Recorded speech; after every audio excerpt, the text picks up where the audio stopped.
जो आपने कहा कि बिहार में जो मुस्लिम वोटर का झुकाव आपको किधर दिखता है? कांग्रेस अपने बारे में दावा करती है, अभी भाई मुस्लिम वोटर का झुकाव आज भी बिहार में सारे प्रयासों के बाद भी बस एक ही है कि जो भाजपा को हराएगा मुस्लिम वोटर का झुकाव उधर है।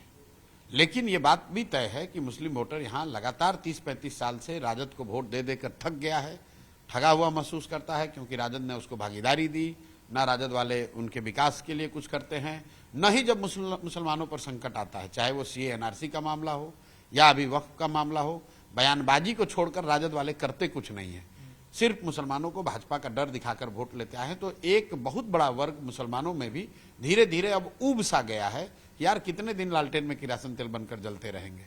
तो प्रशांत किशोर भी पैठ बनाने की कोशिश कर रहे हैं मुस्लिमों की? नहीं, हम लोग कोई ऐसा आपने ईद के समय जो दौरा किया सीमांचल का? ईद के समय दौरा नहीं, हम तो रोज दौरा कर रहे हैं। अच्छा, आपने एक मास्टर मुजाहिद से मुलाकात की? बात समझिए, हम लोग रोज दौरा करते हैं। रमजान के महीने में जब भी दौरे पर रहे तो जिस गांव में भी वहां पर रोजा खोलने का जो इफ्तार होता है उसमें शामिल हुए। ये तो सामान्य प्रक्रिया है। अगर मान लीजिए कि नवरात्रि चल रहा है तो वहां पर नवरात्रि के फंक्शन में शामिल होते हैं। रास्ते में कोई मंदिर पड़ता है, मंदिर में जाते हैं। रमजान इफ्तार हो रहा है, ऐसा नहीं है कि प्रशांत किशोर इफ्तार आयोजित कर रहे हैं और सबको बुला रहे हैं, जो नेता करते हैं। रोज प्रशांत किशोर फील्ड में हैं तो उस गांव में, उस इलाके में अगर कोई रोजा खोलने का समय है, वो पायस महीना है मुसलमानों का की जो रिवायत है उसमें वो एक इफ्तार करते हैं तो उसमें शामिल हुए, उसमें दिक्कत तो प्रशांत किशोर मुस्लिम वोट को लेकर कोई बड़ा खेल करने की तैयारी में तो नहीं है 2025 के विधानसभा चुनाव में? हम लोग हिंदू मुस्लिम वोट अगड़ा पिछड़ा वो करते ही नहीं है। 2.5 साल से यहाँ पर है, जो कर रहे हैं सामने ही कर रहे हैं। नहीं, ये इसलिए सवाल हमने पूछा ना कि आप किशनगंज में थे, मास्टर मुजाहिद से मुलाकात किया, मास्टर मुजाहिद ने जेडीयू छोड़ दिया और उनसे आपकी मुलाकात भी हुई थी। चर्चा है कि क्या प्रशांत किशोर के साथ आएंगे? नहीं, मास्टर मुजाहिद ने मेरे मुलाकात से छोड़ी है, मुझे तो ये भी जानकारी नहीं है कि उन्होंने छोड़ दी है।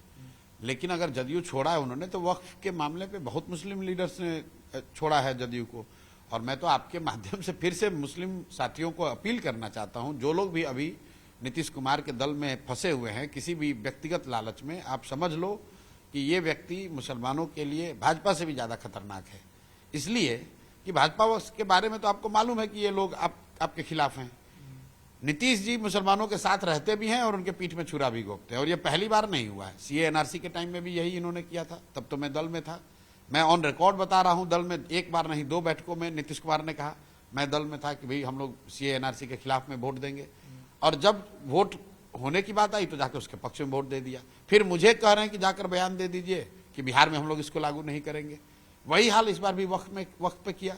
अरे भाई, तुम्हें दम है तो आके बयान दो कि तुम वक्त के सपोर्ट में हो, तो कुछ बोलेंगे भी नहीं और जाकर उनके खिलाफ कानून भी बनवाएंगे। तो जो भी मुस्लिम साथी आज भी जदयू से जुड़े हुए हैं, आप मेरे भाई, आपको जनसुराज नहीं पसंद है, जहां जाना है जिस दल में जाओ, लेकिन कम से कम जदयू में मत रहो, क्योंकि एक तो ऐसे भी ये डूबता हुआ नाव है, और खासकर अगर आप मुस्लिम समाज के हैं तो जदयू में आप रहोगे तो आप समाज आपको कभी स्वीकार नहीं करेगा। तो सर एक चिराग पे फिर से आते हैं, क्लास वाला चिराग पासवान भी अपने सीट को लेकर बार्गेनिंग करने के मूड में, इसी वजह से प्रेशर पॉलिटिक्स के तहत इस तरह के बयान आ रहे हैं। देखिए, राजनीति का ये सत्य है कि जब भी कोई कोalition होता है, हर कोalition पार्टनर उसमें ज्यादा से ज्यादा सीट लेने की कोशिश करता है, और सीट लेने के लिए आप अपनी ताकत दिखाने का प्रयास करते हैं, कुछ बयानबाजी होती है। लेकिन अंततः इंडिया गठबंधन में कौन कितनी सीट लड़ेगा, कौन कहां से लड़ेगा, ये निर्णय लालू जी और राजद वाले लेंगे। और एनडीए गठबंधन में कौन रहेगा, कौन कितनी सीट लड़ेगा, अंततः ये निर्णय अमित शाह लेंगे, भाजपा वाले लेंगे। बाकी सब कर्मकांड है। रियल निर्णय यही 2 लोगों को लेना है।